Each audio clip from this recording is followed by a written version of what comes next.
What's up, Roach Boy? A guy named Tyler reporting live from the MITM podcast. And today is another wonderful, wonderful day. Absolutely great day. And I want to share with all of y'all's 7 steps to spending less money now. Run my intro. Caught up in them bright lights, lost every shiny things that's golden. Everything ain't always what it seems, but it's so keep chasing my dreams, coming apart at my seams. Best believe that the money is the motive. All right. Welcome back to episode number 16. We're on episode 16, guys. Episode 16 of the MITM podcast. And today I want to talk to y'all a little bit more about finance. Finance with your fine ass. Jeez. So let's just hop into it. 7 steps to spending less money now. Well, the first step that we'll always have no matter what, our first step is almost always the same. Okay? Create a budget. Your first step is to create a budget. If there's nothing else that you do, create a budget.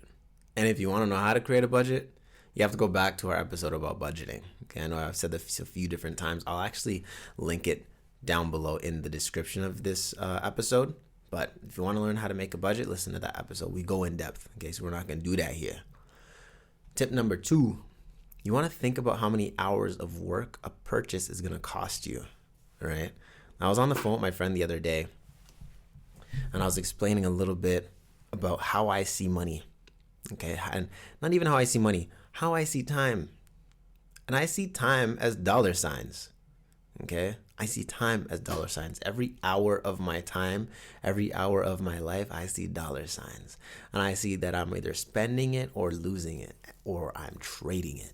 So I really try to maximize my earning potential.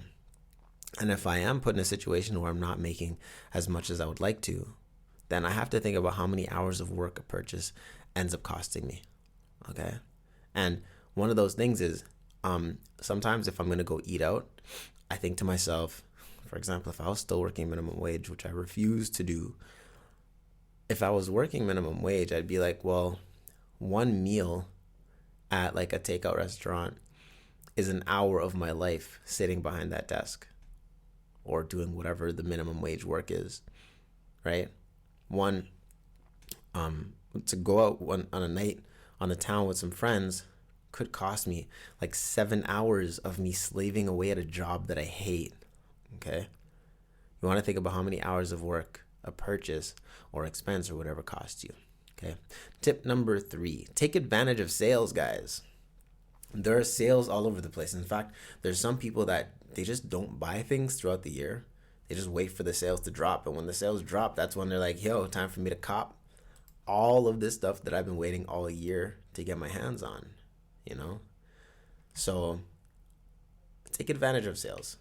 We all know that at the end of winter is when they or let's say the end of every season is when they have to change up their inventory, right? The end of each season is when there's the most sales for different items. I need new winter boots, and winter's almost done. Maybe now is the best time for me to go and pick up some boots at 50% off, and I can get some good high quality boots, you know? All right, tip number 4, shop at thrift stores. Guys, the amount of suits, the amount of blazers and jackets and jeans and literally everything that I've been able to go to a thrift store and get at a fraction of the cost, and it's still in great and amazing quality.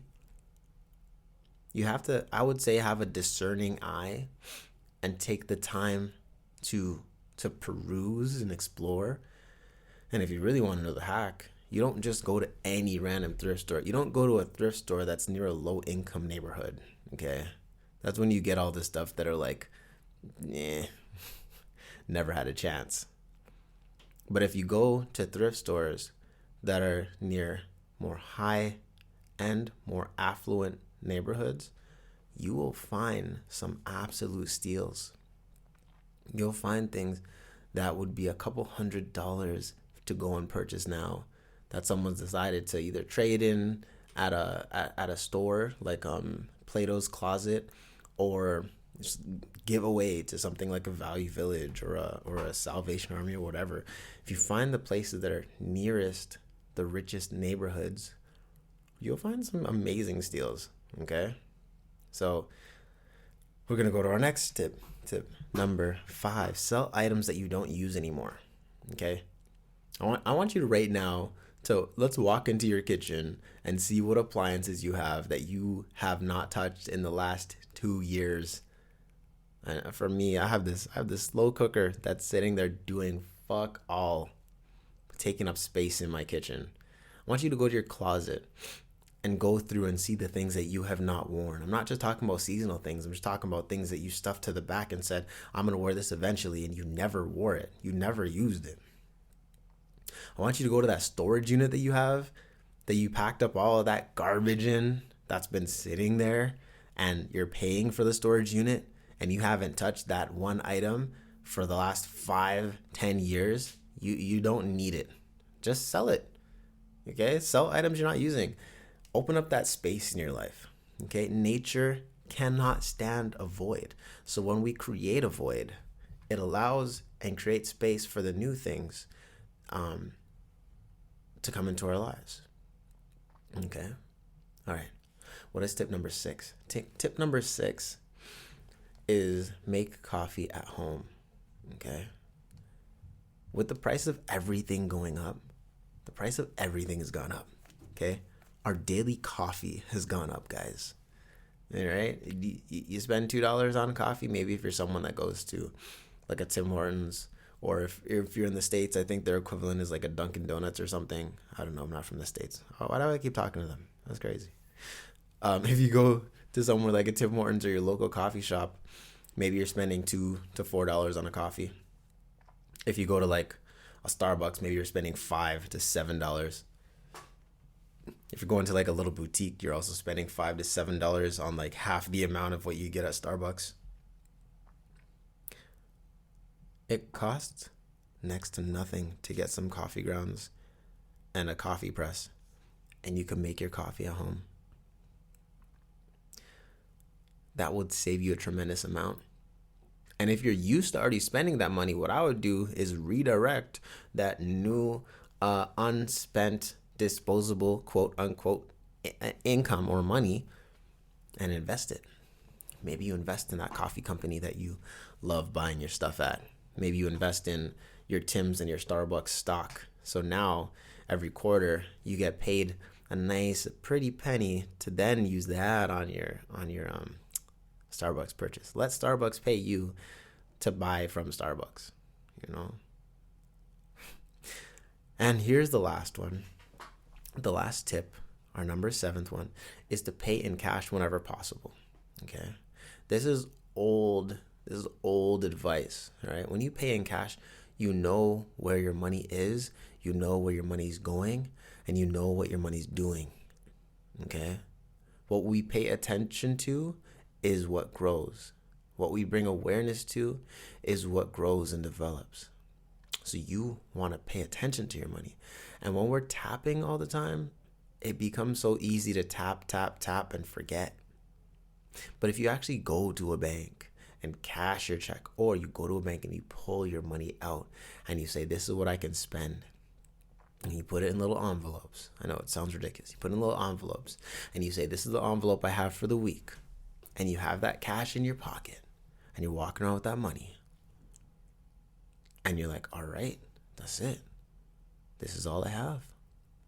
The way that I was able to save so much more money by following that one tip, the way that I was a little bit more of a miser, because I don't want to break my crisp $100 bill and give away my money to someone else on some little stupid chocolate that's at the kiosk because I'm buying my gas. You'll think twice before you spend it, because now you're like, it's not just $2. It's breaking my $100 bill, and this is all I have left for the week. I remember before, when I leave my house, I would give myself $20 a day that I was allowed to spend. But I was also following this thing where I'm like, I'm not allowed to spend $5 bills for the whole year. No $5 bills would I spend. And the crazy thing about that is if I break a 20 and they give me $15 and change and it's all $5 bills, you better believe that I'm not spending that money, you know. I wasn't spending it. I was very disciplined with that. But pay in cash whenever possible will bring more awareness to you, okay? But anyways, that pretty much concludes today, the 7 steps to spending less money with your boy, a guy named Ty, reporting live from the MITM podcast. If it is that you want to learn a little bit more about how to master your finances in 5 days, 10 minutes or less per day, then I would love to invite you to join the 5-day base camp finance challenge. Okay, the link is in the description below. And to anyone that's listening to the podcast, we have a very special rate that's only available to you guys. It's a very specific link that is in that description. So make sure you check it out and share with people that you like, people that you love, people that you care about. With that being said, that's it from me. Peace. Give them that creme de la creme whenever I spit that hot shit.